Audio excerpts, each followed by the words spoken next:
Recently I got engaged to my amazing fiancée Amy. I was the happiest I have ever been when Amy said yes, and was nothing but excited for our wedding.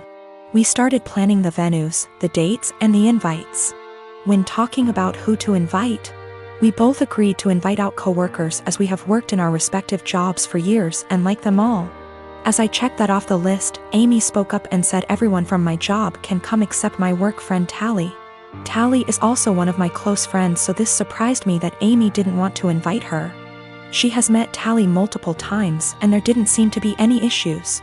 When I asked why, she said she just doesn't like her and finds our friendship uncomfortable, saying she thinks that Tally is the type of person to try to sway taken men and be the center of attention. After talking some more to see where she got this idea, it turned out this was based on nothing but Tally's looks, as even Amy admitted that Tally is always very kind to her. But still, Amy is adamant about Tally not going and said that she makes her insecure. Amy is a beautiful woman, so I don't know why she feels this way. I told Amy that if it makes her feel comfortable not having Tally at the wedding, then that is fine. But before invitations go out, I wanted to speak to her privately to let her know to save embarrassment. Amy agreed, and that was really that. We didn't speak on the matter after. A week or so later I went into work and Tally started to ignore me, only really talking if it was work related. I was confused as it isn't just her, our coworkers have started to ignore her and acting strange to me. So I contacted her BF, only for him to be sarcastic on the phone. I asked what the problem was when he asked if I actually didn't know what happened. He then filled me in. Turned out a few days earlier Amy came to my work on my day off with invitations. I had no idea she even made them yet. And handed everyone an invite in front of Tally, then saying to Tally, "You aren't invited, women like you aren't welcome," which has sparked everyone suggesting she is my other woman. Since then she has been harassed by some guys at work and shunned by the women. She is now looking for another job. This pissed me off and I apologized profusely as I didn't know. When I got home that night, I confronted Amy about this. She denied it at first, but then told me she did it, but it is now not an issue because she's quitting her job. I flipped on her, saying how she clearly didn't trust me to say and that she crossed a line doing all this behind my back.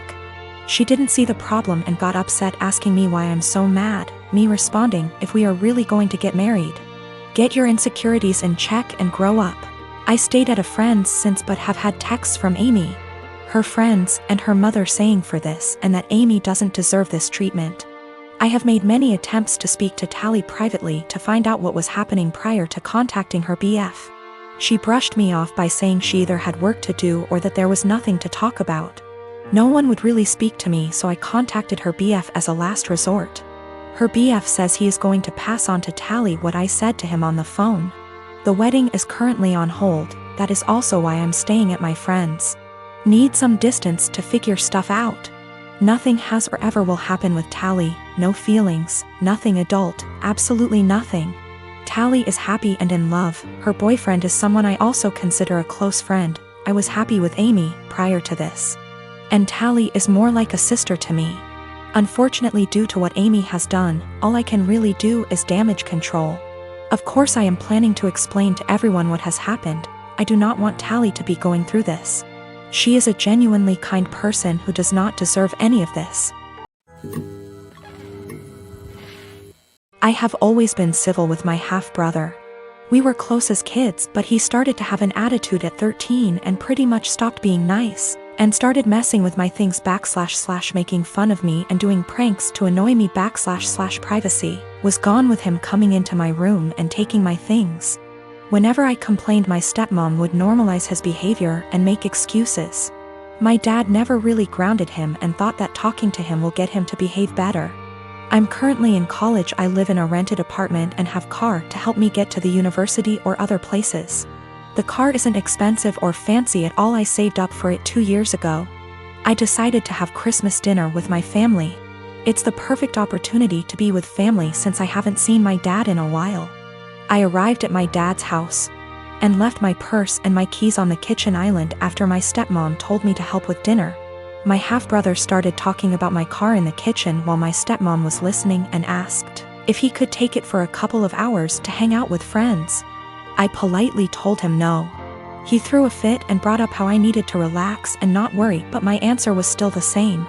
while we were sitting at the dinner table. My half-brother got up, washed his hands, and I thought he went outside. I got busy talking to my dad, and after I got up to wash my hands I noticed my car keys weren't there. I went outside to ask him and neither he nor my car were there. I lost it. I started calling his phone but he hung up on me several times. I was furious. I told my dad I'd call the police if he didn't come back with the car. My stepmom jumped to defend him and said I was being unreasonable to call the police. I called him one last time, then I called the police. My stepmom freaked out when my half-brother got picked up by the police. She told me to go explain the situation to the authorities, otherwise he'd spend the night in jail. But I refused, especially since I still hadn't got my car back. Stepmom yelled that I ruined dinner and that it was no big deal, he was going to return it after borrowing it from me, but he didn't really borrow it, and she heard me say no. I don't know what she told the police, but I didn't give permission to use the car.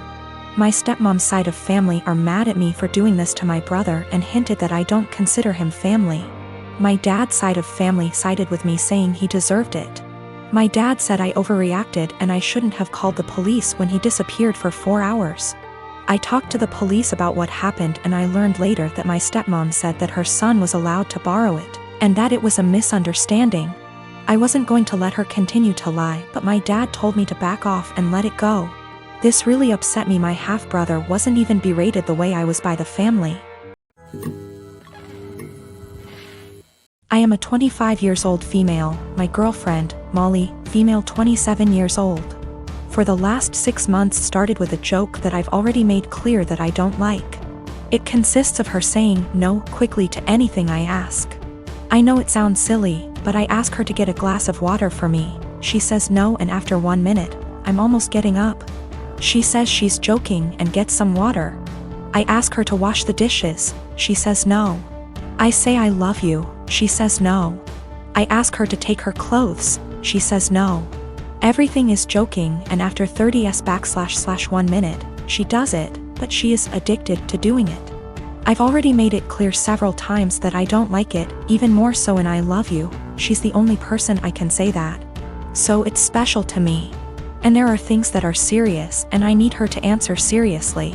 And if she says no to everything jokingly, I can't tell when she's saying a real no. It's already happened. I keep saying this is boring and I don't like it. She stops doing it and goes back to doing it after a week. After a brief discussion, because she played this prank in front of our friends, me asking, "Love, can you get me some medicine?" And she, with no kidding, she stopped doing it for 1 month. Yesterday, we welcomed my parents, in-laws, and our 2 best friends to our house. Everyone knew that I was going to propose to her, and I called them, because we always plan this proposal with our loved ones attending, participating in this special day. I asked her to marry me and she said a quick no, and I was so grumpy //panic //upset. Everyone looking in shock, for 30s for her to laugh and say she was joking, finally saying yes. I was so embarrassed and disappointed. I put the ring box back in and said I'd take it out to cool off. I didn't even let her say anything. She kept texting me, no answering calls, saying it was just a joke and that I knew she always did that. She said that I left in difficult situation in the house because it was very clear that I had given up on propose, and did in front of my parents and in-laws. She stressed that I was making the situation uncomfortable because of a silly joke. Well, I slept in a hotel and I'm still in it. My parents supported me, but my in-laws calling me for giving up on proposing, disproportionately humiliating their daughter. I just really think there's time for jokes, and that moment wasn't clearly. She knew I didn't like it and decided to do it anyway. My husband and I have been married for 21 years. We have 2 adult children, one is in college out of state and the other is in the Navy. When we first got married, my husband was in Navy, and we spent the first 10 years of our marriage moving from place to place, wherever his new duty station was. I found it hard to make friends, and I could not keep a job, so I made a difficult decision and decided to be a som. When he got out of the Navy 11 years ago, he took a job and we moved. 3 years in, he got offered a job in another part of the company, however, it was in another state, so we moved again. We stayed there for 6 years. I went back to college and got my degree and began looking for work. I found a job I liked in my field, and 6 months into working, He said he was offered a job with a new company and wanted to take it. But that would mean we would be moving almost 2,000 miles from where we were in a new state. I reluctantly agreed because the new state would have more job opportunities for me and we would be closer to our family, which is something that we have not had in many years. Last night my husband came up to me and said that there was a job opening in his company and he wanted to apply for it. It would mean a pay raise and better hours, but the caveat would be that we have to move again. We have been living in our new state for 3 years. I love it here. I have an amazing job and I am making great money. I finally have friends and am able to socialize. I told him that I am not moving again. Anytime we have to move, he always leaves first and I end up being responsible for selling / packing the house. And I am not doing that again. Our son's college is only 2 hours from here. We can see him twice a month. If we move, that means we would have at least a day's drive and would only be able to do that once or twice a year. Now my husband is upset with me and guilt-tripping me because he claims I do not support him. I told him that was BS because I spent most of my life moving from place to place to support his career. He told me that I am selfish and he is just trying to provide for us. I told him that we are more than comfortable where we are now, and that if he truly wants to take the job, he will be going alone. My husband and I have been together since I was 15 and he was 17. He joined the Navy right after graduation from high school when he was 18 and I was 16, but had to wait 2 years before we could marry. He works for a company that has plants in 15 states. He is currently in middle management, but if he wants to advance his career further, he would need to go to another plant out of state. Financially, we are more than comfortable. We do not need any more money. My son plans to stay in the place he is after college. We have a great relationship with him and he comes home 1 time a month and we see him 1 time a month. My other son comes home on leave whenever he can and stays with us. We are very close to both of the boys. I talked to my husband again tonight and told him quite firmly that moving again was not an option for me. The area he wants to move has very little jobs in my field and specialty in that area, and I would need to commute more than an hour one way for a job versus the 20 minutes I have here. We are sandwiched between 2 major cities, and if we move we would be an hour from the most major city. I would also have to take a massive pay cut and work a menial job to build a new network to find employment in my field. My husband is disappointed in me for not wanting to leave. He left to stay with a friend because he needs to think. He doesn't understand why I would force him to turn down an opportunity to advance his career further. I told him to take all the time he needs, but I am not moving again. I said I would revisit the possibility when I am ready for retirement in 15 years, but no sooner.